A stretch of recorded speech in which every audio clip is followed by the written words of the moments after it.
Why seniors lose confidence. 4 powerful steps to reclaim your independence.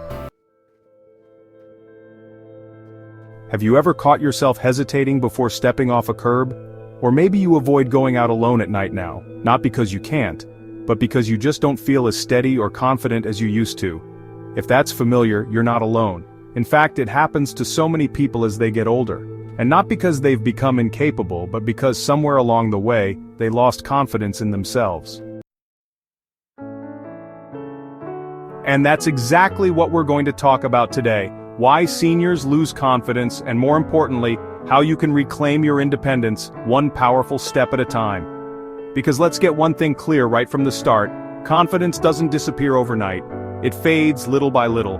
It starts when you stop doing the things you used to love, walking long distances, driving at night, climbing the stairs, because they feel a little harder, a little riskier. And soon enough, your world starts to shrink, and that voice in the back of your head says, maybe I can't anymore. But here's the good news, that confidence can come back, and not just a little, it can come back stronger than ever. You're not broken, you're not past your prime. You just need the right mindset and the right tools to remind yourself of what you're capable of. So let's talk about the first reason so many people lose confidence as they age: fear of falling. It's one of the most common concerns for people over 60, and for good reason. A fall isn't just a stumble. It can lead to injuries, hospital visits, and a long recovery. But what most people don't realize is that the fear of falling can actually be more dangerous than the fall itself. When you're afraid, you move less. You stay home more. You rely on others even when you don't need to.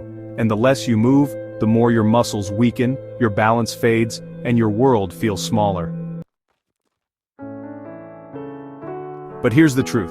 The best way to avoid falling isn't to move less. It's to move more, with purpose. Start small. Walk a little each day, even if it's just around the house.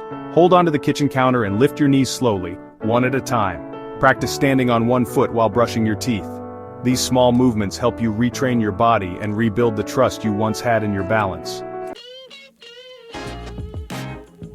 And here's something even more powerful. Celebrate every bit of progress. Don't brush it off. Don't say, it's just a few steps. Say, that's me, taking back control.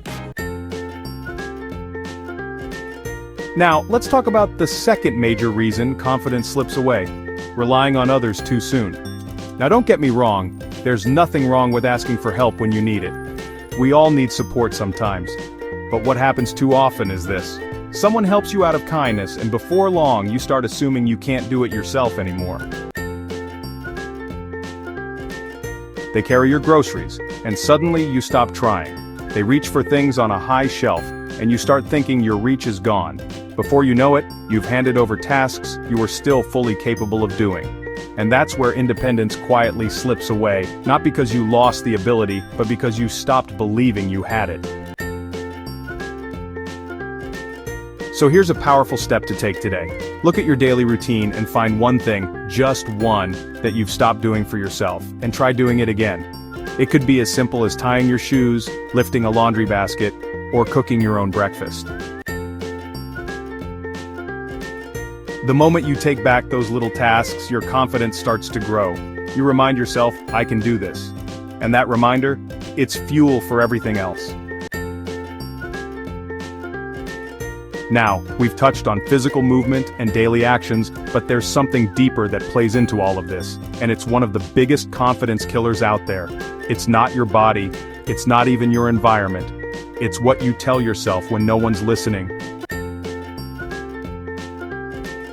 We've talked about how fear of falling and relying too quickly on others can quietly chip away at your confidence. But there's something even more powerful and more personal that causes many seniors to start doubting themselves. It's the way we talk to ourselves. Think about it. How often do you catch yourself saying things like, I can't do that anymore, or that's too risky at my age, or even I'm too old for this? These little thoughts might seem harmless in the moment, but over time, they become beliefs. And those beliefs become behaviors. And suddenly, the things you once did without a second thought, driving across town, walking through the park, or learning something new, now feel like they're out of reach. But here's the truth. Age doesn't define what you're capable of, your mindset does. It's easy to let your age become a reason to shrink your world. But I want to challenge you today. Flip that script. Instead of saying, I'm too old, try saying, I'm just getting started. Instead of thinking, I can't, ask yourself, how can I do this differently? These aren't just positive sayings, they're tools. They remind your brain that you are still in control, and confidence, it thrives in that kind of environment. Now I know it's not always easy, especially if you've experienced a health scare, or if someone close to you has treated you like you're fragile. But here's something you need to know. You are far more resilient than you give yourself credit for. And that brings us to the third step to reclaiming your independence. Reconnect with your strengths. Sometimes, when confidence dips, it's because you're only seeing what you've lost, not what you still have. But I promise you, there's so much you haven't lost. You still have wisdom, you still have experience, you still have skills that no one can take from you. Maybe you used to manage a household, fix things, raise a family, run a business, travel alone, or care for others. Those abilities didn't disappear. They might be buried under doubt, but they're still there. Take a moment today and think, what's one thing I'm still really good at? Maybe you're a great listener, an amazing cook, someone who can organize anything, or someone who others turn to for advice. Whatever it is, lean into it, use it, let it remind you of who you are. Confidence grows when you stop focusing on limitations and start focusing on possibilities. And speaking of possibilities, let's talk about one of the most empowering steps you can take to truly rebuild your confidence, creating small victories every day. It's easy to think that reclaiming independence requires some big moment, but in reality, it's the small wins that matter most. Waking up and making your bed, walking a few more steps than yesterday, saying yes to an invite instead of saying maybe next time, trying something new, even if it's small. These things may not seem like much on the surface, but they build a foundation of belief. Every time you succeed at something, even a little thing, your brain says, see, I did that. And the more you do that, the more confident you feel. This isn't about pretending everything's perfect. It's about proving to yourself, day by day, that you still have control, power, and purpose. And when you begin to feel that, something incredible happens. You stop doubting your abilities. You stop shrinking back. You start stepping forward. Now we've covered mindset, movement, and motivation, but there's one last step that pulls it all together, and it's one that very few people talk about. We've talked about how fear, self-doubt, and letting go of daily tasks too early can erode confidence over time. We've explored the power of small victories and reclaiming your mindset. But there's one more step that brings everything together, one that not only helps you regain confidence but helps you feel like you again. It's about reconnecting with your purpose. You see, confidence isn't just about what your body can do or what your mind remembers. It's about waking up in the morning with a reason to move forward. And here's the truth. Many people over 60 quietly start to feel like their purpose has faded. Maybe you've retired. Maybe the kids are grown and living their own lives. Maybe you've lost someone close to you. That kind of shift can leave you wondering, what now? But purpose doesn't have an expiration date. It evolves with you. Maybe your purpose now is to share what you've learned in life, to be the wise voice someone else needs. Maybe it's to create something beautiful, or tend to a garden, or show up for your community. Maybe it's simply to enjoy your life fully, with presence and appreciation, and not let fear hold you back anymore. Whatever it is, you deserve to feel it. And it's never too late to rediscover it. If you're not sure where to start, ask yourself a simple question. What's something that makes me feel alive? Maybe it's painting, writing, mentoring, walking in nature, playing with your grandchildren, or even just chatting with neighbors. It doesn't have to be big, it just has to mean something to you.